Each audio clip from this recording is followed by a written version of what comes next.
Hello, my name is Shelley Appleton and welcome to my training insight. This is about recognizing passive defense responses. So there are a number of seemingly innocuous things horses can do that are actually signs the horse is actually not coping physically or emotionally with what's happening to it. And these are very commonly misinterpreted. So when the horse is not coping, it'll feel defensive. Now, these actions can be described as passive responses because they're not as obvious as the more active responses, such as the horse wanting to run away, or getting aggressive and lashing out, bucking, kicking, etc. They're more hidden and they're less obvious. So they're most likely to occur when the horse associates the situation with pain or feelings of helplessness and not having any control over what it's been subjected to. And in fact, it can actually also be both. So in this video, I want to show you common presentations that I see with horses in real life. Both involve what can be described as a type of dissociation or zoning out, and both of these examples involve altering the consciousness. So it's altering the consciousness as a form of defensiveness to cope with a situation that's happened to it, either because it's painful or it just feels hopeless and it's emotionally challenging. So the first example is the horse getting sleepy or falling asleep during lateral flexion, but it can also happen in other exercises where the horse is standing still and stationary. Now, this is not sleepiness. This is not your horse falling asleep. This is actually altering the consciousness for pain, either anticipated or endured, or for a sense of hopelessness or lack of control, usually in response to poor training. So here is a very special horse called Nook, first example. I'm just going to pause the video here. This is Nook. He's an off-the-track thoroughbred. So just starting his under saddle reboot and found that, in his lateral flexion exhibited this example here of dissociation. So I'll just unfreeze it now and see, put around lateral flexion, appears to be going to sleep. Then the licking and chewing that then progresses to jaw twisting, which means increased stress. So this horse had a lot of pain conditions from his racing career.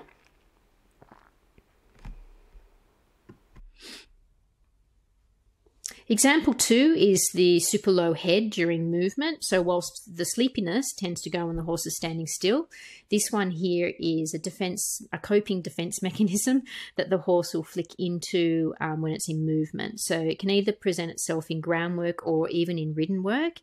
It's where the horse puts its head really, really low to the ground, like it's peanut rolling on the ground. Now, this is commonly mistaken for relaxation. This is not relaxation at all. This is actually zoning out. The horse actually getting like tunnel vision, super focusing on the ground in front of it as a way to deal with emotional and physical discomfort. If you ever want to know, if you ever go, I don't know if my horse is relaxed now, or if it's actually doing this tunnel vision, zoning out, dissociation type thing, it's very easy to check for. Ask the horse to do something, Ask it to do an upward transition. If you get a delayed response and then an emotional outburst, then that is clear indication that horse is actually feeling defensive and not feeling good at all. If it just, pops up and does a nice transition, then you can say, well, that was relaxation. But if there's any hesitation or defensiveness or an outburst of emotion, then you actually have one of these. This is a passive defense response. So here is some clinic footage of a horse that is really not in a good place. But as you can see, asking around immediately assumes this low head position. And you can see the tail swishing and whatever. This horse is not suffering from emotional and physical discomfort. Here's another example. You could say the horse doesn't appear that bad. He's got this low horse. Is it relaxation? So that's the question we can ask. Is it relaxation? So let's just ask him to do something. We'll ask him to put a little bit of pressure on, and you can see that emotional response. So that was not relaxation. So what it means you have to do, first of all, check for pain. Check for pain, get it treated, rehab the horse if necessary. These horses can suffer from ulcers. These cases here I've put here, horses that suffered from ulcers as well as chronic unsoundness issues with feet, joints, etc. You've got to manage the physical and emotional discomfort. So, things like the horse might not be fit enough to be doing it. Its tack might be uncomfortable, teeth need doing, feet need protection, etc. Plus also emotional discomfort from poor training and handling can also help.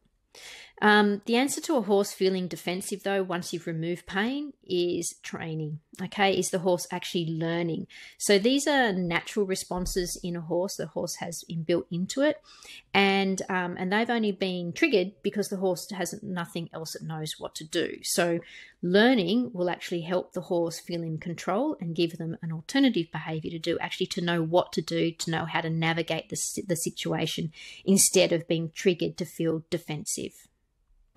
So this is the horse we saw in the first footage after a hell of a lot of rehabilitation and a lot of training and a lot of vet treatment, etc., for his pain conditions. And now you can see the lateral flexion. He's with us. He doesn't disappear. There's none of that stress chewing and jaw twisting and no dissociation. So it can be done with a lot of work and a lot of love. Please click subscribe and follow me to discover more of my training insights, which I put up regularly. And please check out my website for information on my courses, my clinics, books, blogs, podcasts, and I've got a great social network. Thank you.